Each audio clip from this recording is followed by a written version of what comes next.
Welcome to the podcast, She Plants a Vineyard. I'm your host, Santana Withrow, and this podcast is sponsored by The Affinity Films. Today I have a wonderful guest with me, Elizabeth Midkiff. She is in the pharmacy industry and she does a little side business which we'll get into. And her greatest accomplishment of all is obviously being my best friend. So welcome to the podcast. I'm so happy to have you on.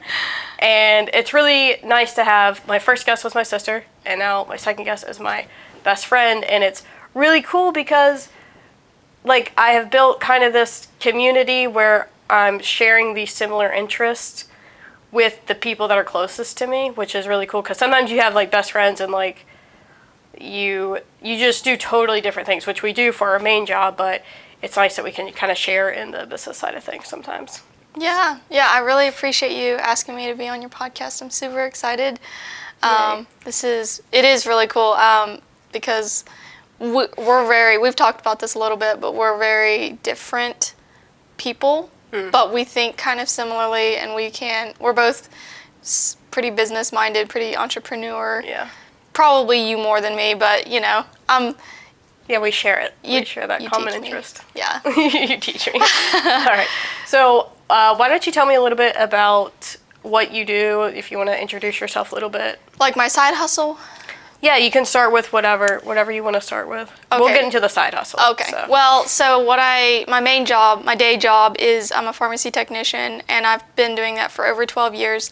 I really started, I think, when I was 18, and really, I knew nothing about pharmacy. I actually applied to Kroger to be a cashier, and they were like, hey,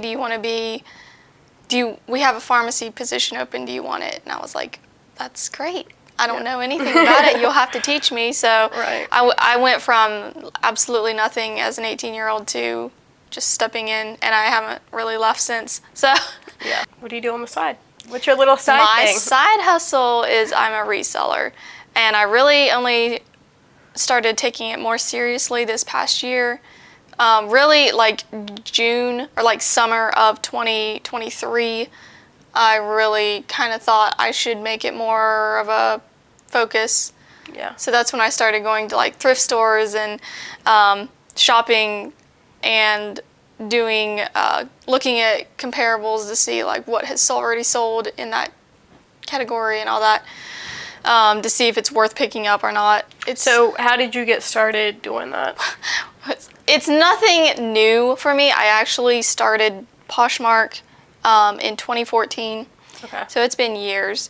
But I was very passive. It was just random stuff that I had laying around the house that I wanted to get rid of that I thought I could try to sell. Yeah. And at that time, I didn't even know what anything was worth. Mm-hmm. So I would just put it up and throw up some kind of price. Yeah. It would be just whatever I wanted out of it. What made you get more serious about it?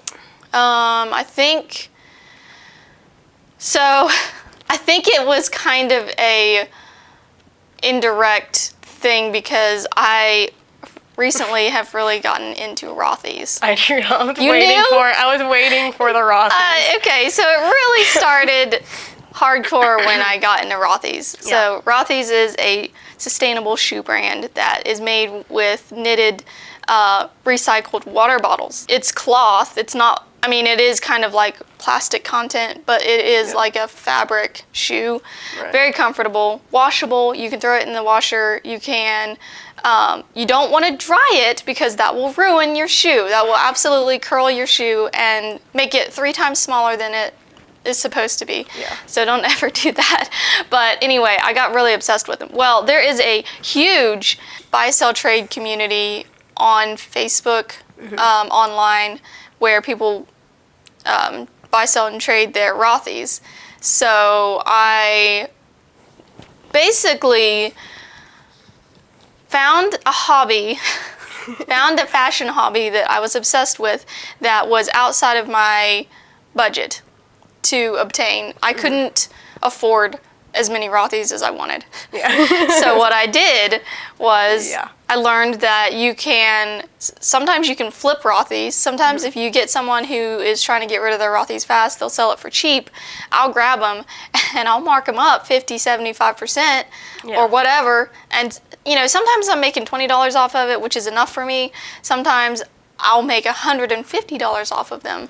It just depends on which shoe it is, what style it is, what color it is. I should have had you bring some of your collection because I knew that Rothy's was going to come up. Obviously, I'm asking these questions, but I know some of the answers, and just because just because together. We've been each other. thrifting together. Yes, yes. I know what you're looking for most of the time.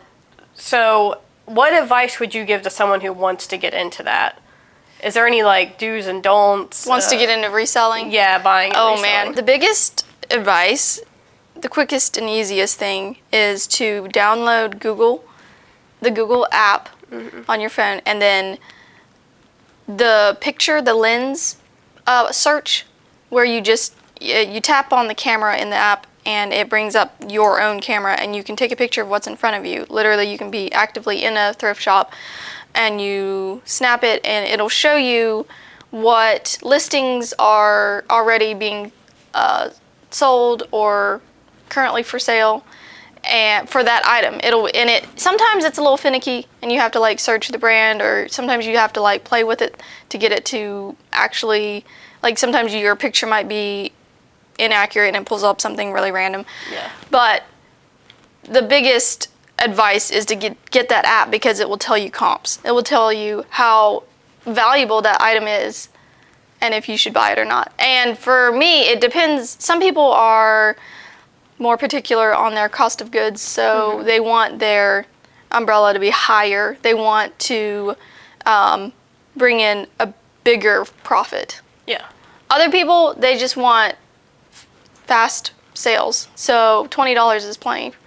I am on the end where I'm trying to not invest any more than $5 an item, and if I can make $50 to $100 and up, then I'm happy. But it depends on the item. What's the most that you've made on a singular item? The most amount of profit I've brought in, I'm pretty sure, was from a Rothy's. Yeah. I think I bought them for $75, and they were a big unicorn. It was one that's kind of rare or whatever. People die for it. And I sold it for, I believe it was $180. Wow. So I essentially doubled, a little bit more than doubled that one. But I have another pair of shoes that I bought for $25 on Poshmark, and it was a Rothy's, and it's a huge unicorn. And back in the day, it used to be worth $800. Yeah. If you put it up on the boards, on the buy, sell, trade Facebook groups, and you had people bid, I would look at past sales for that shoe, and it was a loafer, and it would literally sell for $800. Now it's probably worth more $400 to $500 due to the buy, sell, trade. But you found them? So have you sold I literally them? have them. Oh, okay. I'm in this place where I'm you don't want to sell them? I kind of like them myself, so I am using them. I'm wearing them. They are used. I mean, they were filthy when I bought them. Okay. Absolutely trash. But I threw them in the washer. I cleaned them up really, really good. They're still in great condition. I mean, they're used, but they're worn, and they are showing wear. But I could probably easily still get $400 out of them at least. But I haven't tried, because I'm just I'm going to keep them for a little while, enjoy them, and then when I either need money or I am ready to pass them on, maybe my feet grow or something, then I'll sell them. My feet grow or something. I don't know. I don't know if they swell or something. I think when you have a kid, your feet grow, which is a very interesting thing. Yeah, not everyone. So that could be when you sell them. Right. Well, a lot of people in the Rothy's community sell their shoes post-pregnancy. Their feet never go back. Some people's feet, they do go back to their normal size, and they don't have to do that. So I don't know. But We'll find out. It's in the back of my head that like if one day I have kids and then my shoes don't fit, then I can really sell all my Rothy's. Just to buy more. Just to buy more. That's great. So going off topic a little bit from the reselling, what career advice, what's just like some general career advice that you have for young women who are entering, maybe they're 19, 20, maybe they're debating going to college, maybe they're debating not to go to college, but whatever they decide, what's some just like general advice that you could give to young women out there? My walk was quite interesting because I probably wouldn't have gone to college. I probably would not have gone to college, but my dad kind of had an expectation for me to. Mm-hmm. And I was like, oh, well, I guess I'm going to college. Yeah. Like I literally distinctly remember being in the car and I was, I don't know, talking to Dad. We were just bumping down the road and he was like, I think maybe he asked like what I wanted to major in or what I wanted to do. And I was like, I don't really know. I don't know if I want to go to college. And he was kind of like, what? And so I was like, oh, I guess there's a big expectation for me to go. Yeah. Not everyone in my family, not all my siblings went to college. One other sibling went. And so I was like, well, I guess I'm expected to. And part of me kind of, I don't know if regret's the right word because I did learn a lot. I grew a lot as a human, or, as a Yeah, it's just a woman. good experience. It was great. Yeah. I don't say it was all a waste, but part of me kind of, where I'm at right now, I absolutely did not. I could have completely skipped college and all the debt. So The debt. The debt. I think one of the biggest suggestions that I have to young women is get on YouTube and job shadow people who have already talked about what they're doing. Yeah. Just like type in a day in the life of X, and you can put a nurse or a engineer or literally any career. There's probably someone out there who's already talking about it. Yeah. And so such a good... in my head, when I was younger, in my early 20s or my late teens, I didn't really think I didn't even think to do that. Yeah. YouTube was around, of course, but I never thought, maybe I should. I just felt limited in what I knew. I knew I didn't know much. Yeah. So I didn't do anything, I didn't have enough life experience to make a good decision. So I literally went in for dance. That was my major. Okay. Because I didn't know what else to do, and I was really good at dance. Right. But I knew going into it that wasn't exactly the most sustainable Option. major. Yeah. But there wasn't necessarily anything else that you were interested in. If you could go back, what would you major in? I guess if I could go back, I would just go back and learn more about different career fields. I mean, maybe you would research more before Yeah, you I would actually made the research. decision. yeah, Yeah, that makes sense. because I don't maybe marketing, maybe Business, maybe. I don't know. Buying, reselling. Like you could I could see you own a little thrift store. yeah, Or like a consignment. Not a thrift store, Yeah. Like a very yeah, serious consignment like a shop. boutique. Like a boutique. Well, yeah. I would probably enjoy a boutique. Yeah. That would be interesting. I don't know how much they make. Because In what I'm terms of doing now is financially. indirectly a consignment already. Yes. I go, just from home. yeah. Where do you see reselling going? Because obviously the economy has been kind of down. It seemed like it was super hot for a while, and now it's kind of down. Yeah, I definitely agree with that. Back in December, I was making really good sales. December, January, that was when everyone was shopping. I mean, it was Christmas time, kind of holidays, and things were really hopping. I was making a sale a day, and over the weekend, I would make 6 sales or something. So I was really happy about that. Not all the sales were coming from Poshmark or Mercari, my online selling apps. Some of them were coming from Facebook groups, which I would post the item and someone would just comment sold. Anyway, But where I think it's going is right now, it's not great.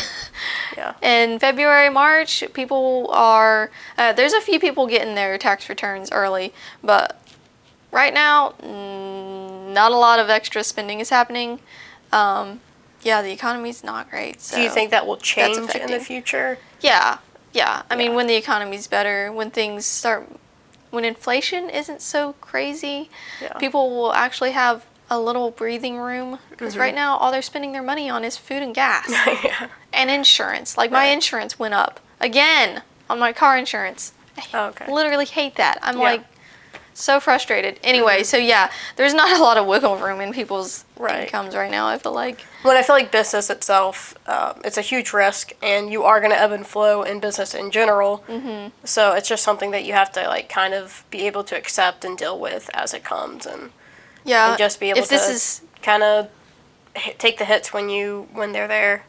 Yeah, if this is your main hustle, you might be sweating bullets a little bit because Yeah. you're not. Sales. I mean, sales for some people are still okay, but I think the majority of people, it's a little bit of a struggle. Yeah. It feels that way, and if that's your main hustle, then I can really feel for you. Yeah. Do you think marketing? Is there any type of marketing that you can do to help that?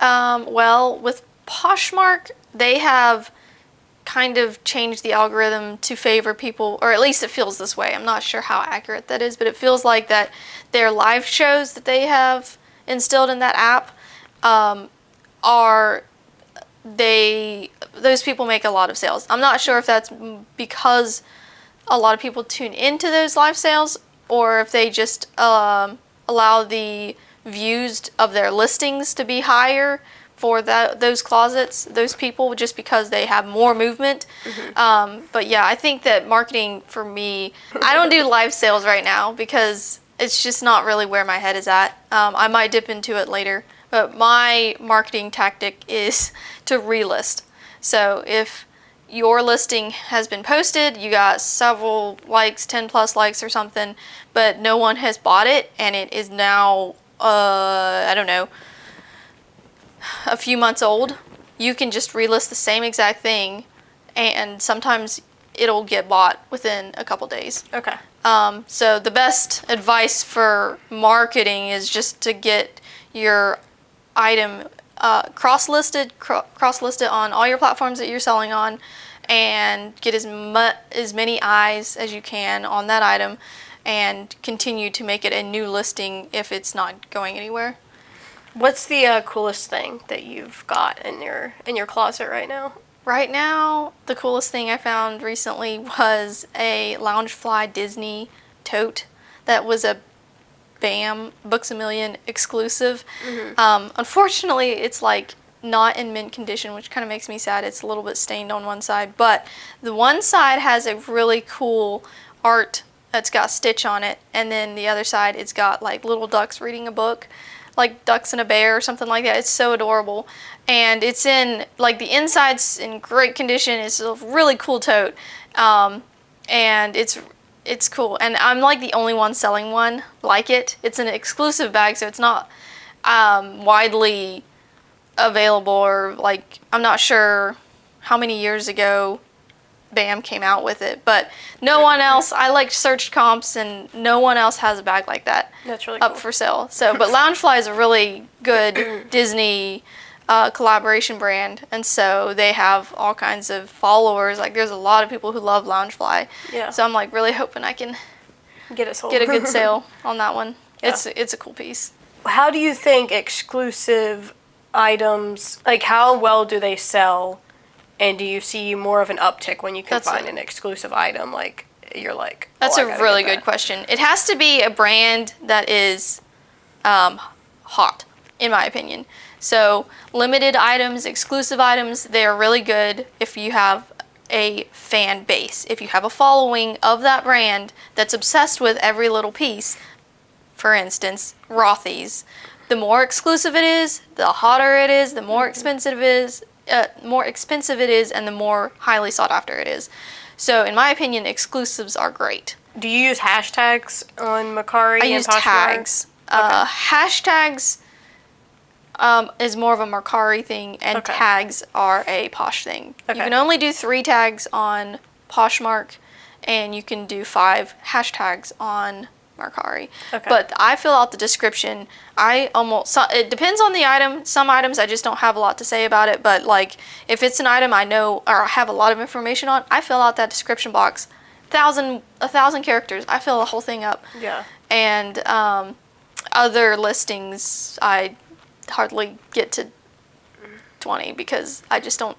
There's not a lot to say about it. There's not as much information. Yeah. All right, last question. What is your morning routine? And the reason I'm asking this question is because I've been on TikTok and all these like big millionaires, they'll get on there and they'll be like, my morning routine is I meditate for 3 hours and then I don't drink coffee. I don't believe in caffeine. Yeah. And then they have like this whole big thing and then I go work out and then For 3 hours. And yeah, I come home and it's like shower. their morning routine is actually 6 hours long. Yeah. And they don't actually get started with their day until like 6 hours after they're done doing whatever it is their morning routine I've is. seen those. No, my morning routine is not your ideal, like, oh, I want to aspire to be that way. So back up a little bit because I'm in between jobs, and it's the first time I've not had a job since I was 16. Yeah. I've always had a job as an adult, and so I've always had that schedule or that somewhat in place of a routine where I like had to get up and get ready for work. Right. So since I've had so many days off in a row, I take advantage of it, and I really love being schedule free. So I pretty much sleep in. I sleep in as much as my body needs. I really don't live by an alarm clock. Yeah. So my husband, he does get up. His alarm starts at 5:45. So we're up, and usually I'm up until about 7 o'clock. I'm making him lunch or whatever, or I'll just be awake. Yeah. And then he leaves, and then I'm usually kind of still up or awake until 8. Now sometimes I'll go back to bed and because I feel like I need more sleep, and then other times I will stay up. But usually when I do that, then I crash later. But so in answering the morning routine, I basically get enough rest. I get up, I take my medicine, I make my coffee, I will chill. I'll watch like a YouTuber, like a lifestyle vlogger. I really enjoy chilling and just letting the morning happen and just enjoying myself and using that time just To refresh. just personal time, because I know that this is a temporary time in my life. I won't always have slow mornings. Right.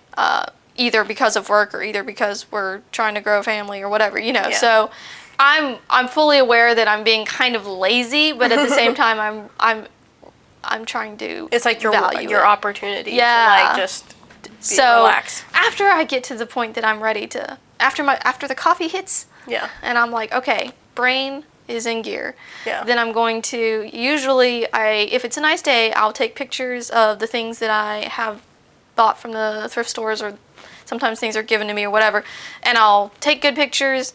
I'm really particular about the pictures. I want the lighting to be perfect or near perfect. Yeah. So if it's a cloudy, stormy day, the pictures just don't get done.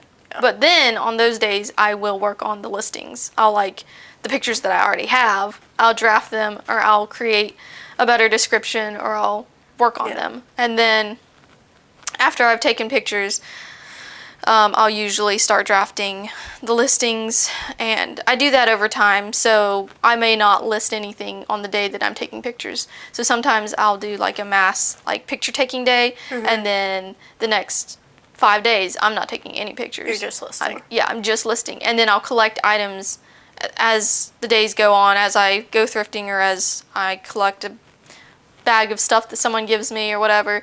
Then I'll have another photo shoot day. Okay. How often do you go thrifting?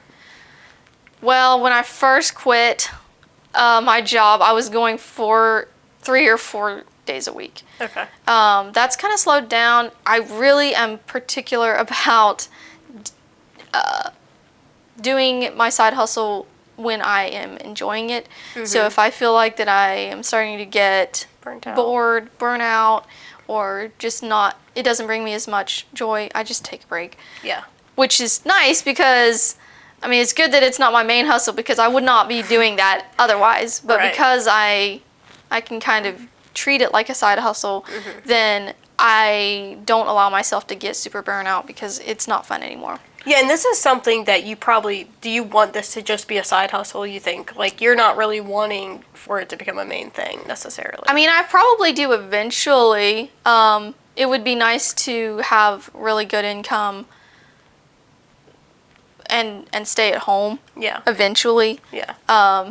One day, maybe I'd like to be a stay-at-home mom, potentially, but that would mean a lot of things would have to fall correctly. Right. So, yeah.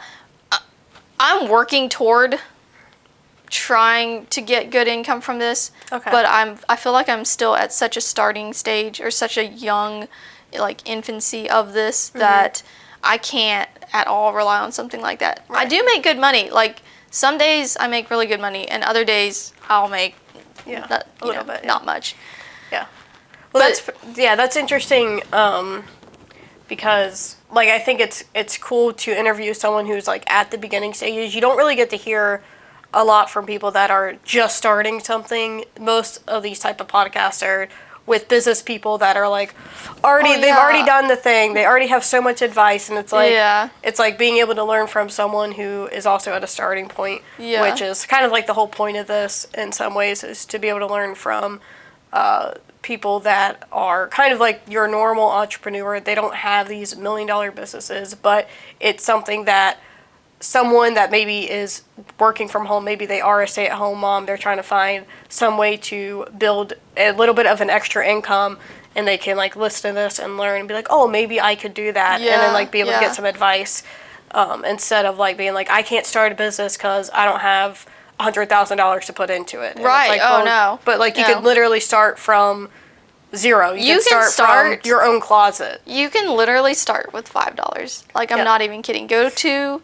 somewhere that, like, maybe go to an estate sale that has, like, quarter things. Something where they're literally giving away this stuff. And you just get you a little handful of stuff. You list it for what its value, the worth. So, yeah, you can start with so little, and you can just get a little bit more. Like, with everything that you sell, you just put that money back into a new item, and you invest a little bit more, and you invest a little bit more until your profit is starting to look more like $50 profit, and you do that 5 times, Like, how do you get the profit, or what for you is an ideal profit for terms of, like, the value of the product, like what you're paying for cost versus, of goods like, versus profit? Yeah. Well, that's a good way to put it. I think, so I don't like to buy anything more than $5 because it's an investment. It's a risk. So if I have, 10 $5 items, I've got $50 investment just hanging out. But it's like literally that money is not back in my bank account. It's not been sold yet. Right. So I really try to keep my cost of goods super low as possible. I love dollar things. I love free things. And then when I sell something, then a lot of times if I sell something, I'll think, oh, that paid for the entire amount of that trip. So if I pick up 5 things and I sell something, if I pick up 5 things, they cost $15, and then I sell one of those items for $15. I'm like, great. Now those other items that I have, the other 4 items that sell, will all be profit. So my percentage ranges, because sometimes it's difficult to find something, but I'm really trying to have a large gap. It's a lot of work to take pictures and to a lot of time and effort to research an item and to ship it, to pack it, and you have to print your label, you have ink, you've got a printer, you've got wear and tear on your car when you go to the post office. So there's a lot that goes into every little thing. Right. So because of that, my percentage gap, I really am trying to get farther and farther. Yeah. So, I think that's a good point too about the amount of work it takes, because yeah, anyone can do this. You can start from your closet, but it is going to require time and effort. It's not just going to fall in your lap and like, oh, I could do this little side hustle. Like, no, you're going to have to put time into it. You're going to have to put effort, but you can grow it into something small that is giving you some sort of profit and having a little bit of extra money to, whether that's to spend on your kid in sports or to be able to put back into your savings because you're a stay-at-home mom, you only have one income. We know right now the economy sucks. You really need two incomes. And oh yeah, that's so to be able to just, true. if you are a stay-at-home mom, to be able to just have that little bit of extra to put back or to spend on your kids or for whatever, for your Starbucks in the morning because you want your Starbucks in the morning. Like, that's a great way to get started. Rothy's. Or your or all the Rothy's. When you're ridiculous like me and need a shoe for every outfit. But one thing I will say is the reselling, it's a waiting thing for me. I'm really like, you talked about me starting kind of like, it's a new beginning, it's like small, right? Yeah. And I've learned a good bit over the last year, over the last 6 months. I've picked up a lot of like more particular reselling like tips and tricks. But to me, this reselling game is like super long term. Like, I'm not at 5,000 listings. I may one day, but that won't be for like another 5 years. Yeah. And I'm not trying to get to 5,000 listings in under 6 months. I'm willing to let this be a side hustle because right now, sure, with no job, I can put a lot more time into it. I could put 40 hours a week into it if I wanted to, and I would probably get a lot farther. This is a side hustle business venture because you can pick it up and work with it, and then after you have your listings up, it's passive. Yeah. Then when someone makes a sale, all you're doing is packing it up and sending it to the post office. I could just stop right now and still get stuff sold. But that means I wouldn't be replacing those sold listings. But I would still be actively getting getting return. And then, so yeah, I think this is a long-term thing. Like, it could, I may be starting small right now, but I do plan on building, and it's a slow build, and eventually I'll have some. I'm such a big believer in the slow build, and I feel like that's how I started my business. Like, it was super, super slow, and everyone would be like, why don't you do this? Why don't you charge more? And I'm like, I don't want to make, and I think maybe I should have made a bigger jump earlier, maybe, but at the same time, like, slow building it's like just how I was able to keep it consistent, because when COVID happened, because I wasn't so far deep, because I didn't take out a bunch of loans, because I lost clients during COVID, like I'm sure a lot of people in business did, and if I had taken out a bunch of loans or made this big jump or done, like, the business would have failed. And because businesses fail usually within 5 years anyways, it's important to like slow build because you're not putting as much risk. So if you're someone who is starting from $0, $5, $10, whatever, slow building it's not going to make you have as much risk, because absolutely.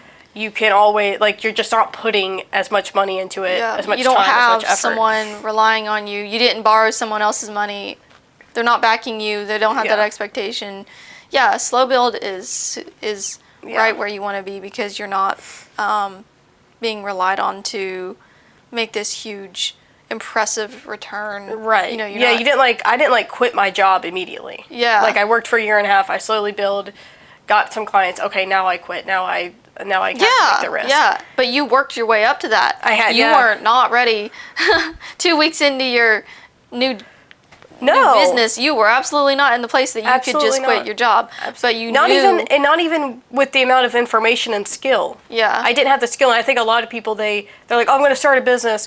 They don't actually have like the knowledge and the skill. I knew I didn't have the knowledge and the skills to do that.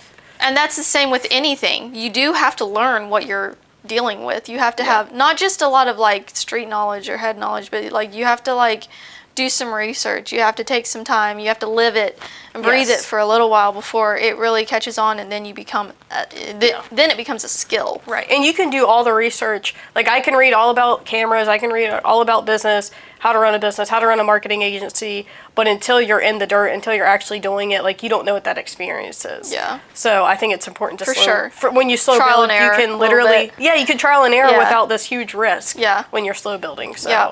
I'm a big believer in the slow build. Yeah. And I think Jasmine also did that. She was a teacher for a year, did the cleaning on the side, and then she was able to quit her job. Yeah. But she also did a slow build. Yeah, so. and this is something that you can do with a full-time job. You can't really Yeah. even make the excuse, well, I don't have time. Right. Like, well, you got weekends. Yeah. You got free weekends sometimes. You have Yeah. free evenings sometimes. Like, Right. just, And I think there's so many people that don't really like their job right now. oh, They're- yeah. Maybe they went to 100%, college. That was me. and I had that toxic job. Right. There's a lot. I mean, I had it too. And so if you're like looking for a way out, be patient. It does require patience. It does require effort and Effort. time. Yep. A lot of effort. But you can do something. You can make a little bit of money. Maybe it turns into something bigger, and then you're able to, quit that job. But, Yeah, yeah. I'm so happy that you came on the podcast. I was so excited to have you on, and thank you guys for watching. Do you want to plug in your socials, your Poshmark, and all that before we go? Yeah. My Poshmark is RadDancer17, and then Mercari is not really like follower. Their platform is run a little different, so it's harder to find users. But yeah, if you follow me on Poshmark, I'm RadDancer17, RADDANCER 17, and a little backstory with that. I used to dance in ballet, and RAD was called Royal Academy of Dance. Yeah, I didn't know that. Yeah. Until just Yeah. now. And so interesting. I used to have that as my Instagram too, but I was like Rad Dancer everywhere. Yeah. But it was a This is play on radical words. dancer. Yeah, it was a play on words because it was like, oh, but if you don't know what RAD is, then you just assume it's a radical dancer. So, Yeah. anyway, that might help you remember. Rad Dancer 17. Rad Dancer 17, two D's. And if you want to follow her on Instagram, her name is Mrs. Elizabeth Midkiff. Yeah, Mrs.Elizabeth.Midkiff. Okay, I'll put it on the thing here. Yeah. All right. Thank you guys so much for watching, and we'll see you next time.